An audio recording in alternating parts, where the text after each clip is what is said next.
tardes a todos. Estoy por segunda vez aquí en su querida patria, Guatemala. Voy a exponer unos puntos que se me han pedido que efectúe. Agradezco a los organizadores por la invitación. Yo además tenía preparado unos puntos que quisiera compartirlo con ustedes. Se llama Libre Empresa y Gobierno Limitado. En el instituto que represento de Libre Empresa, nosotros planteamos este pensamiento de la libre empresa por la necesidad que existe entre los profesionales, políticos, académicos y también, ¿por qué no?, estudiantes y otros sectores de la sociedad, que la necesidad de defender las ideas en el tema de la libertad, la propiedad privada y los mercados libres es un punto donde marcaría la inflexión para poder hacer la distinción entre una sociedad civilizada con una sociedad autoritaria. Nosotros definimos la libre empresa como aquella acción humana creadora de riqueza, pero para que pueda ejercer esa función, digamos así, dentro de la sociedad, se necesita el componente de gobierno limitado, propiedad privada y el mercado libre.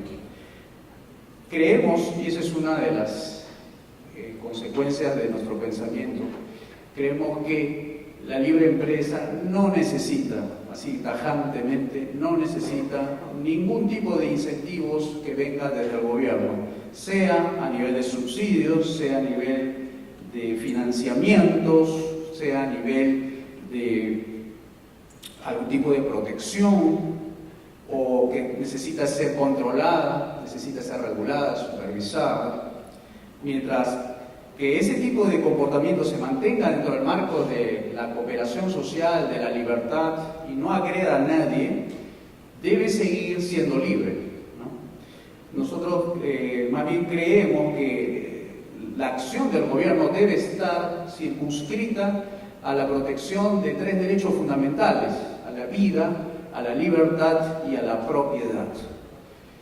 Decimos que sí, el gobierno debe estar presente, pero en las áreas que justamente estoy señalando, para proteger la vida en caso de daño o cualquier tipo de agresión que ponga en peligro la vida.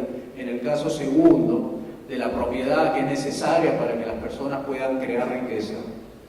Y en el tema de la libertad, que es algo fundamental para preservar aquel, digamos así, objetivo que puedan tener las personas de cumplir con sus sueños, su prosperidad anhelada, ¿no? Entonces, por ese lado, en ese punto no tenemos mayor reparo que simplemente decir el gobierno en su lugar. Sin embargo, sí creemos que los impuestos deben tener una función. La función, en este caso, de los impuestos debe ser para financiar un gobierno de tipo limitado, ¿no? Limitado en cuanto a preservar justamente esas funciones, que es la de justicia, seguridad y obras públicas. Necesitamos un Estado que funcione y que tenga llegada al público, ¿no? Ustedes conocen que en todos los países latinoamericanos uno de las funciones más descuidadas es el tema de la justicia, ¿no? Y como tal ha degenerado que el Estado no brinde justicia. Lo más natural, lo más adecuado, y para eso ha sido creado el Estado, es para justamente brindar esa función de justicia, pero no lo hace y la gente está muy descontenta. Y asimismo con el tema de la seguridad, los países adolecemos de esta falta de sensación de estar tranquilo de las calles, porque el gobierno se está dedicando a hacer otras cosas menos la de ofrecer la seguridad a las propiedades, seguridad a las libertades y todo eso. Entonces, en eso consiste el gobierno limitado, en generar espacios de seguridad, espacios de justicia. Y en el tercer tema, que es un gobierno limitado y para qué está hecho, el tercero es respecto a las obras públicas, ¿no? Las obras públicas son necesarias, sean necesarias para facilitar, viabilizar la conexión en los mercados, la conexión con las personas, la conexión en general que debe tener toda ciudad con sus mercados, ¿no? En general, esa es la propuesta que nosotros en el instituto hacemos. Entonces, ¿qué es lo que falta hacer Eso es nuestra tarea en el instituto, es la de limitarse el gobierno a sí mismo. Esa es la gran tarea, creo, de los liberales en el tercer foro liberal. ¿Cómo logramos que el Estado se limite a sí mismo? Y la tarea que creemos que ahí entran los liberales, y por no decir también al resto de la sociedad, es cómo logramos que ese Estado, ese gobierno que se limite a sí mismo, tiene que necesariamente ser controlado por la ciudadanía. Y algo que quería decir también, añadiendo a esto del gobierno limitado, necesitamos que ese gobierno sea, de alguna manera, controlado por una democracia, ¿no? Una democracia que funcione como debe ser, ¿no? Un gobierno representativo, funcional a las expectativas de los ciudadanos.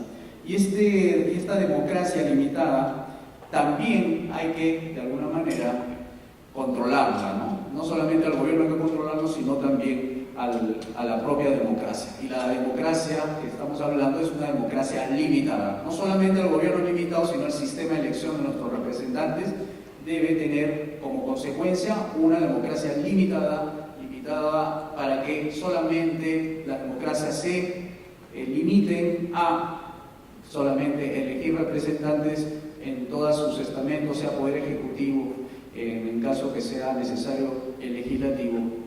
Y pensamos que más bien en el tema judicial podría ser de elección popular los jueces, ¿no? Deberían ser más bien elegidos por gente honesta, ¿no? Si uno suma todos esos componentes que acabo de señalar, mercado libre, propiedad privada, gobierno limitado y ordenado, regido, controlado por una democracia limitada, ya podríamos empezar a hablar del sistema de libre empresa. Estamos hablando de un sistema político que garantiza las libertades, las propiedades y la vida de las personas en un nivel más macro, y no solamente hablar de libre empresa como una acción creadora de riqueza solamente. Estamos hablando de un sistema que le dé la oportunidad a la gente que está abajo, pueda progresar y pueda aspirar a tener mejores niveles de vida. Aspiramos también que aquellos que no quieran sintonizar con las demandas de los mercados, la demanda de la gente, esa gente tiene que más bien bajar de arriba hacia abajo. O sea, habría una movilidad perfecta en un sistema de libre empresa donde aquel que se esfuerza por brindar el mejor servicio a sus conciudadanos, a sus clientes, a sus consumidores, debería tener la oportunidad de ser una persona próspera, feliz, segura, tranquila, en un sistema de libre empresa. Entonces, entrando un poquito más en detalle sobre el tema de los poderes, creemos que los tres poderes deben ser limitados. ¿Cuáles son los tres poderes que deben ser limitados? Debe ser limitado el Poder Ejecutivo. El Poder Ejecutivo limitado a sus funciones de justicia, seguridad y obras públicas, en lo que le corresponde, ¿no? Por supuesto que el Ejecutivo no hace ningún tipo de ajusticiamiento o aplicación de la justicia, eso lo hace el Poder Judicial. Entonces se limita el Poder Ejecutivo a esas funciones para proteger la vida, la libertad y la propiedad. En cambio, para el caso legislativo debe ser limitado. No puede producir leyes en competencia entre los propios congresistas para ver quién produce más.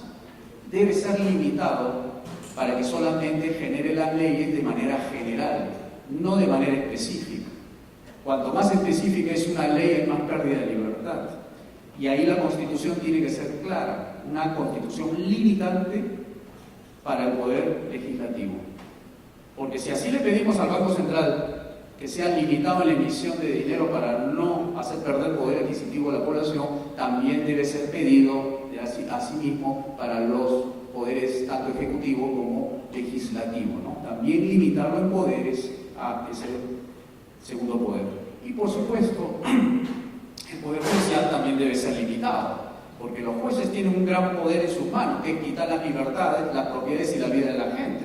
Aquí hay pena de muerte. Claro que no lo aplican, pero tiene la potestad un juez de poder quitarle la vida a una persona. Entonces también debe ser limitada la aplicación de la ley, porque si aplicamos el criterio de conciencia, lo que se le ocurre a un juez puede determinar ante un vacío legal una suerte de péndulo pasando de vida a la no vida, de la propiedad a la no propiedad. Entonces, esos tres poderes deben estar limitados.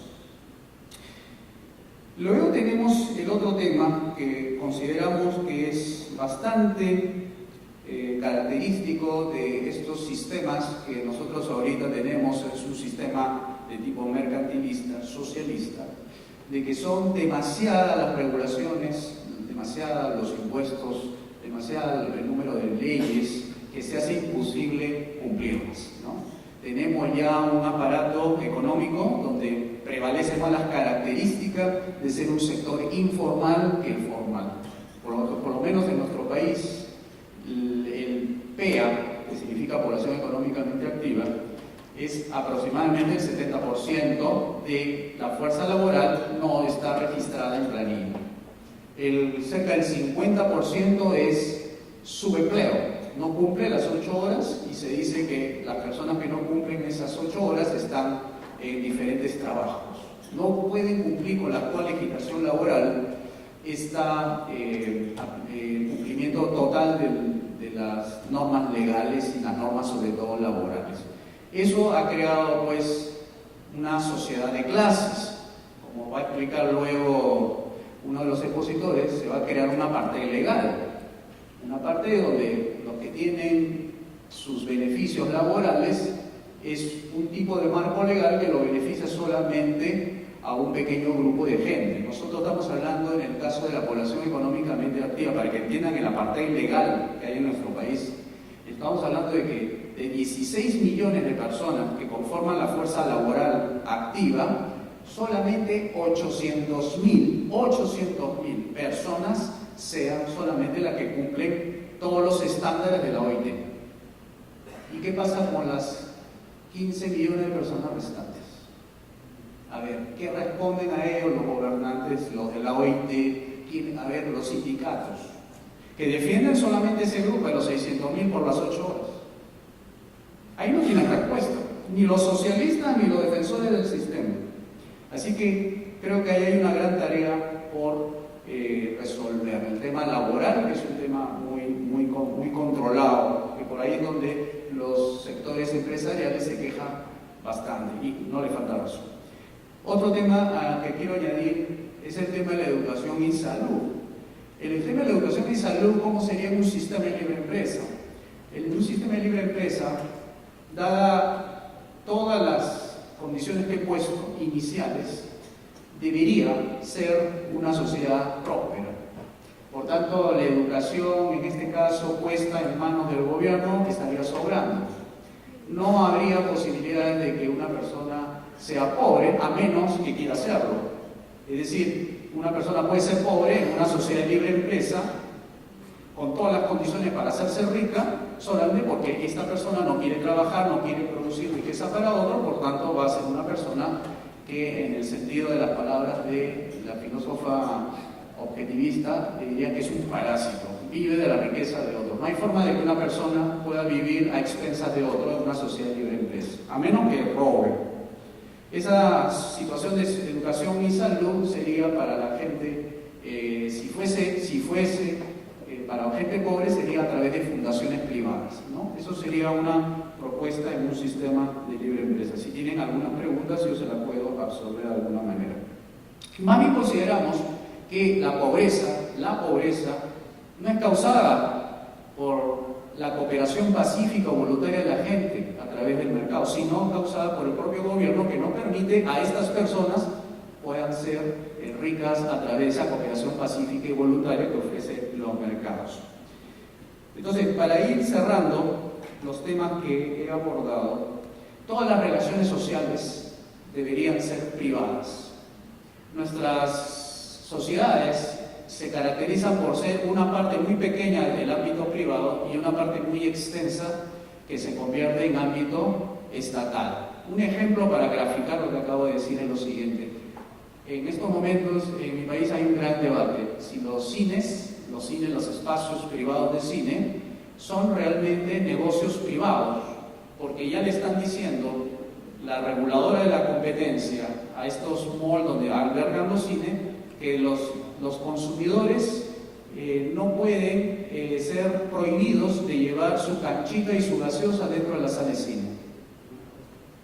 Y la entidad de competencia ha dicho los cines no pueden prohibir a los consumidores que puedan ingresar su canchita y su gaseosa comprado en otra parte fuera del cine. No le puedes negar la entrada a eso. Entonces, ¿en qué se convirtió el espacio privado?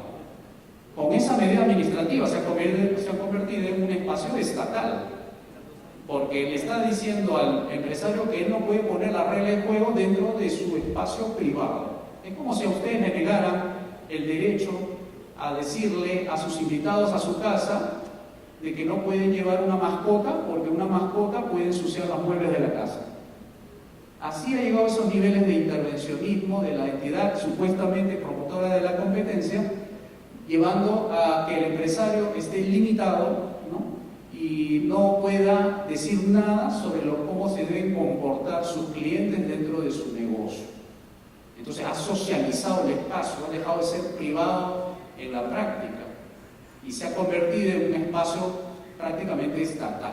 Esa es la pérdida de libertad a través de la propiedad privada. Entonces, eso es una de las consecuencias al no tener espacios privados al 100%.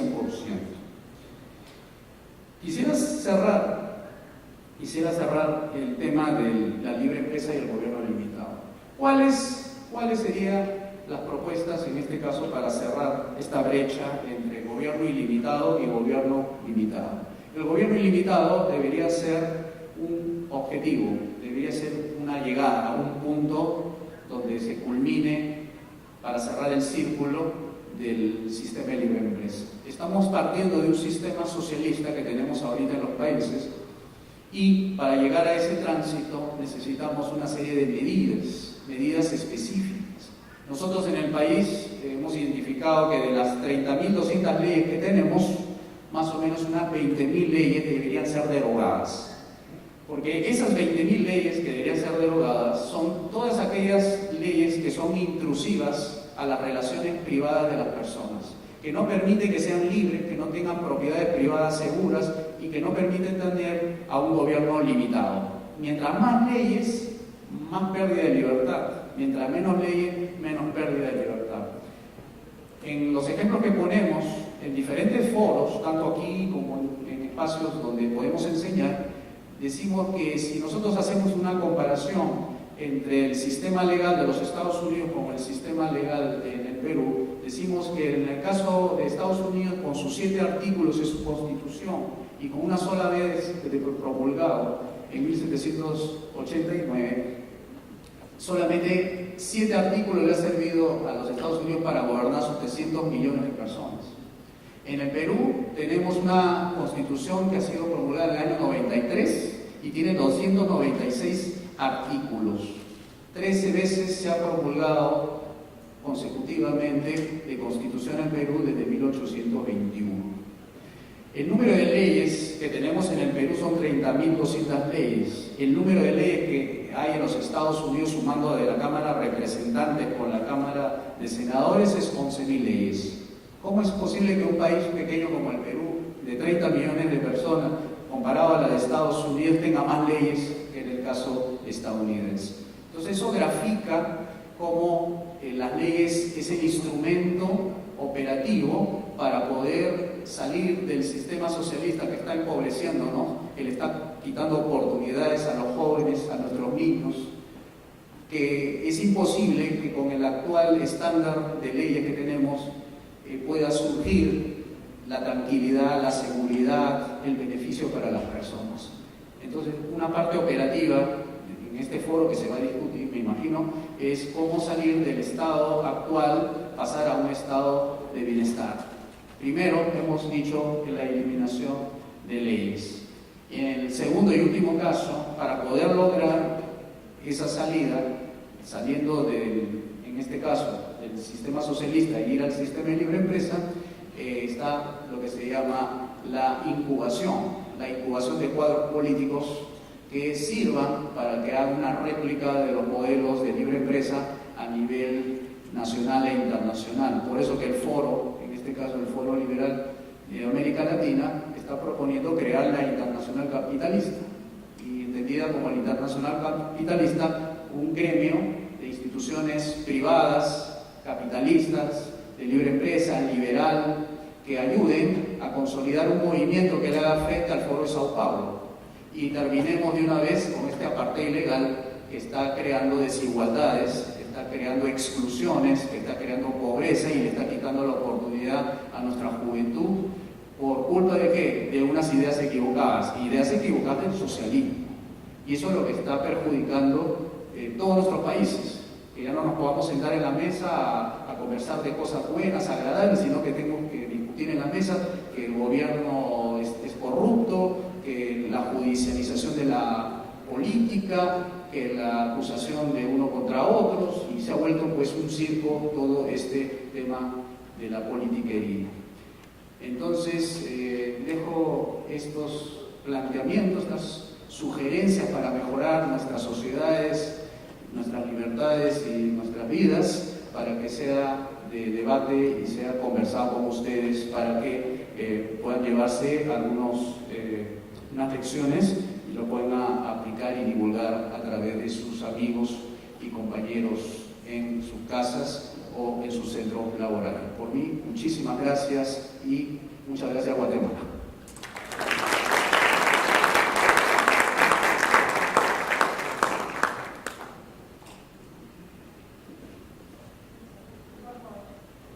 Muchas gracias. Vamos a preguntar, ¿alguien tiene alguna pregunta, algún comentario que quiera compartir aquí con el señor Tapia?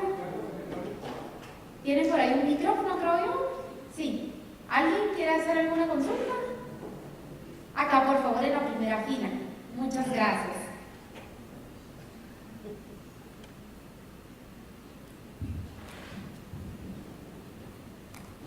Buenas tardes. Soy Santos Mercado de México. Me encanta su idea de gobierno limitado. Creo que es una idea que va contra toda tradición, en donde los gobiernos, en lugar de limitarse, cada vez se meten más y más en nuestras vidas, en la economía, en la salud, en la educación, en todo lo que pueden. Bueno, ¿qué tan difícil o qué tan fácil sería limitarle las funciones y hasta dónde se podrían?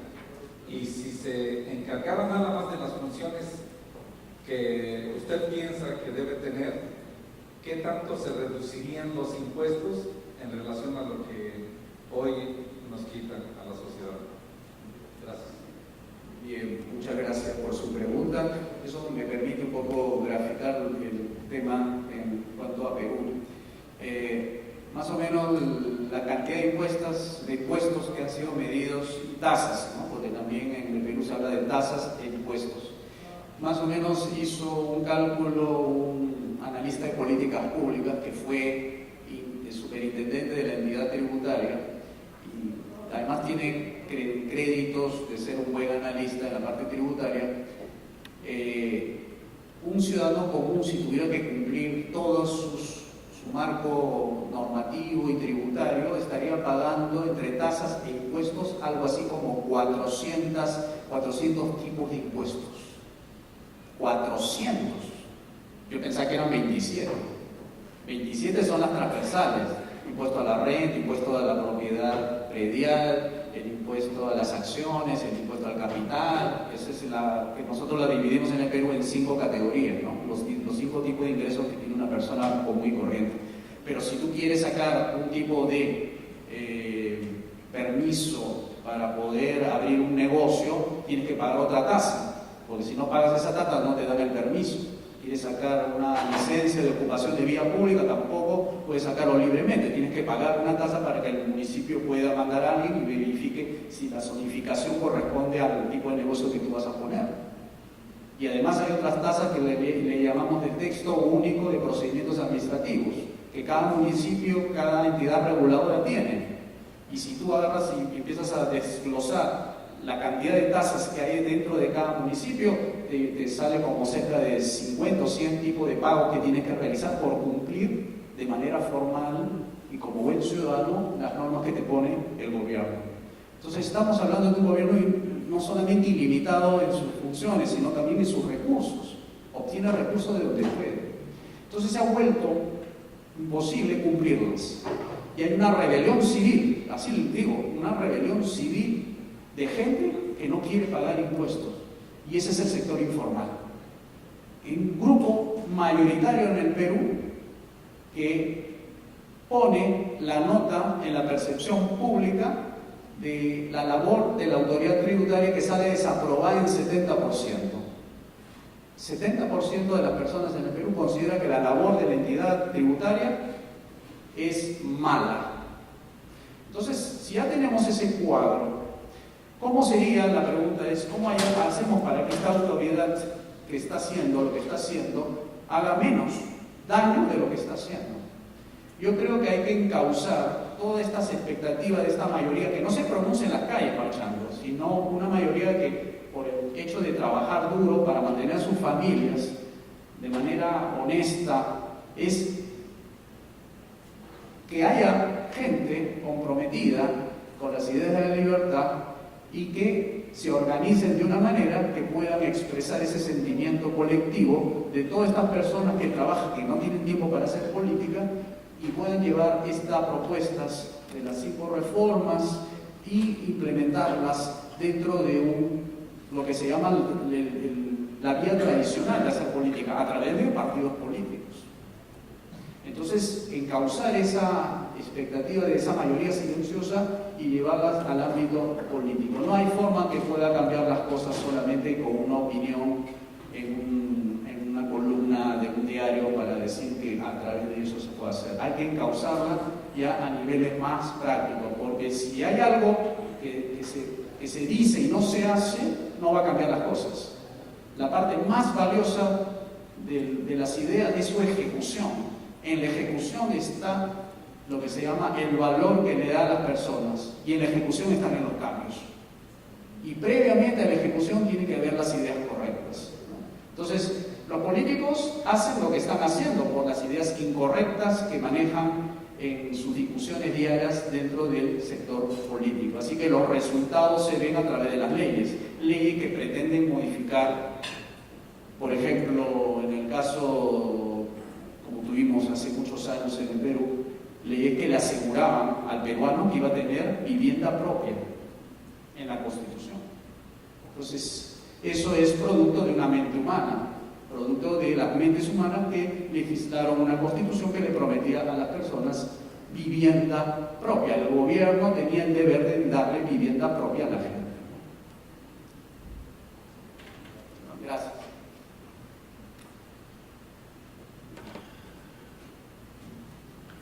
¿Tenemos alguna otra pregunta? Que puedan levantar la mano para pasarles el micrófono. Acá en la tercera fila, por favor. Gracias.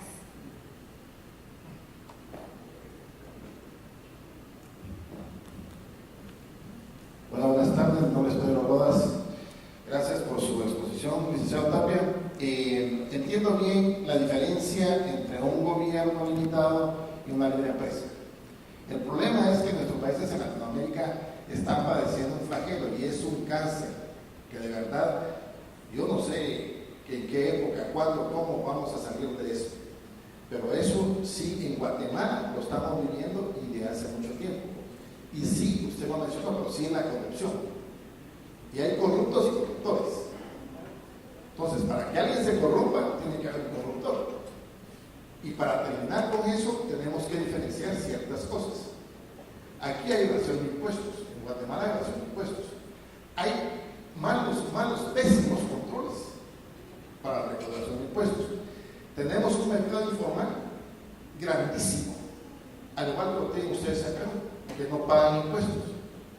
Yo en una oportunidad propuse que se les diera seguro social a los del mercado informal para que fuera un incentivo y pudieran pagar algo de impuestos y pudiéramos recaudar y mantener al seguro social, que ya está yendo también a la quiebra y es pésimo el servicio. La educación en Guatemala se habla de una educación pública que ha sido adoptada con unos sindicatos y malos trabajadores que dejan mucho que desear y que nos ha estancado, y ese estancamiento nos ha llevado a un gran atraso. Pero La educación privada también deja mucho que desear, porque hay muy pocos colegios que son a los que llamamos privados nosotros, que no llenan los requisitos para el desarrollo y la formación del alumnado para el desarrollo del país. Y le voy a poner un ejemplo. Hay colegios que contratan maestros que son bachilleres en computación y los ponen a dar contabilidad, que no cumplen con los requisitos ni las leyes del país para que esos puedan dar clases. ¿Qué alumnos pueden salir de ahí?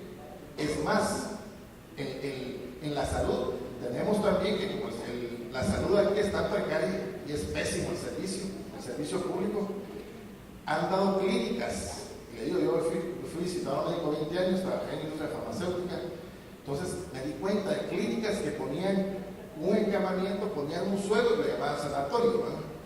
Y a eso hemos llegado. O sea, ¿cómo podemos hacer para terminar con este flagelo? Eso es lo que me preocupa ahorita en nuestro país, eso es lo que me preocupa a mí. El futuro de mis hijos, de mis nietos y el mío, ¿verdad? Porque eso, muchas gracias.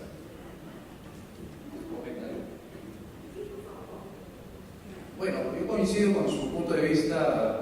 Creo que ya tenemos identificado los problemas, ahora hay que pasar a la acción. Y este foro justamente contribuye al desarrollo de estrategias que pueda lograrse implementar estas reformas que conlleven a ese tipo de cura, a esos males que son endémicos y que están presentes en la sociedad. Creo que ahí no hay discusión en el diagnóstico.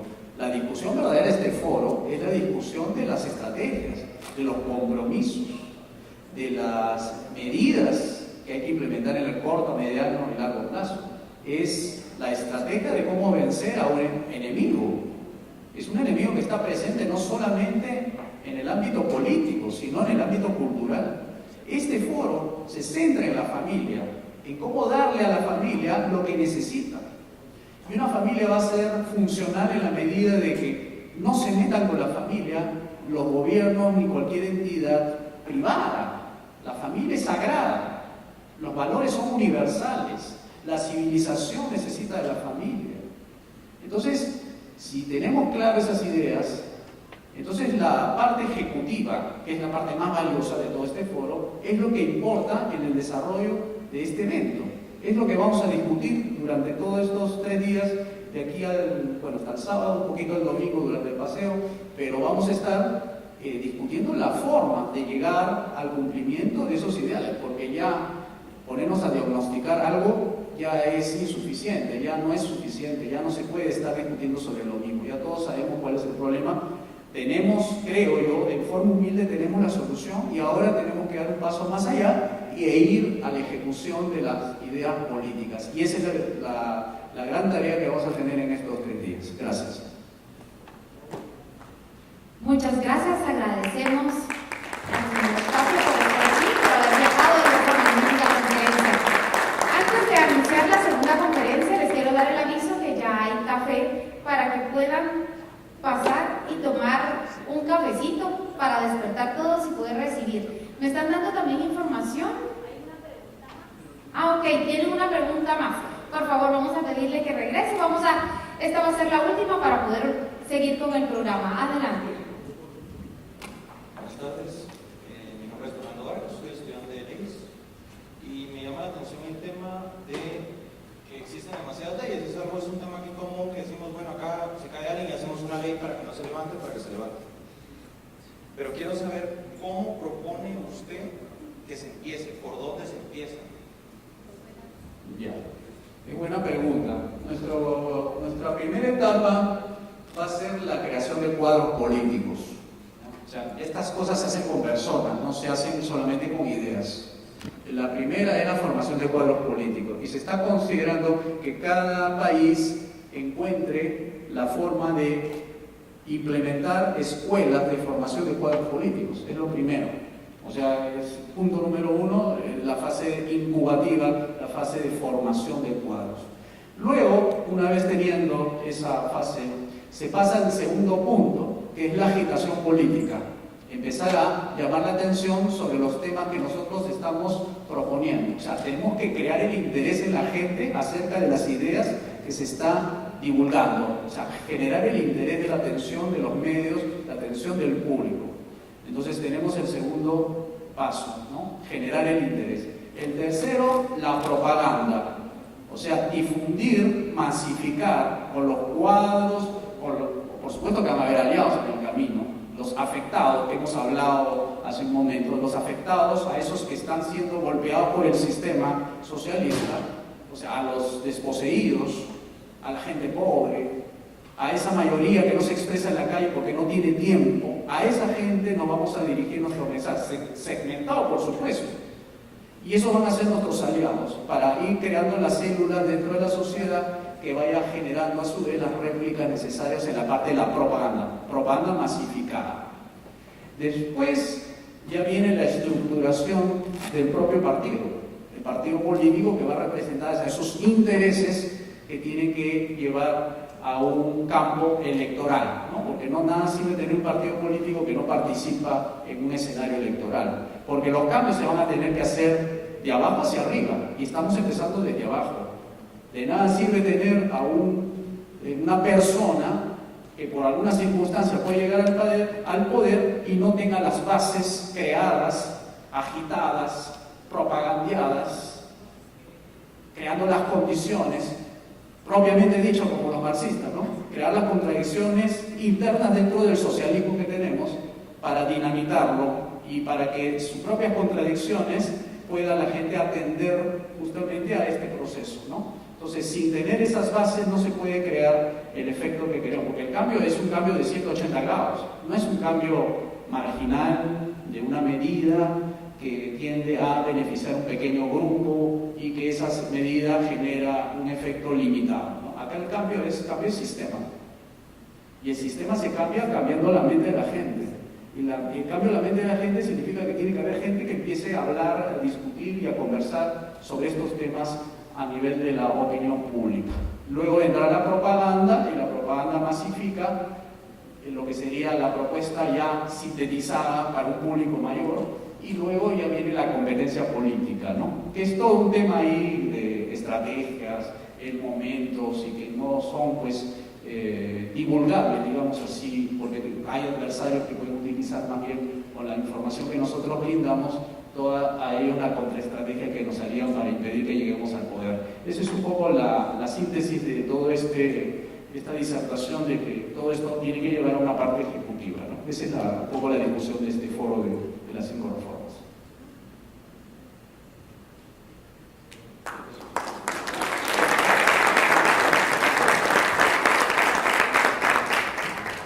Muchas gracias. Como les comentaba, hay café por si alguien quiere ir a traer su taza y traerla aquí al escritorio, y así podemos escuchar la siguiente conferencia. Y como un gobierno limitado se necesitan de mercados libres, capitalismo para todos. ¿Y quién mejor que hablarnos de mercados libres que el abogado guatemalteco catedrático universitario Juan Carlos Luna Aguilera?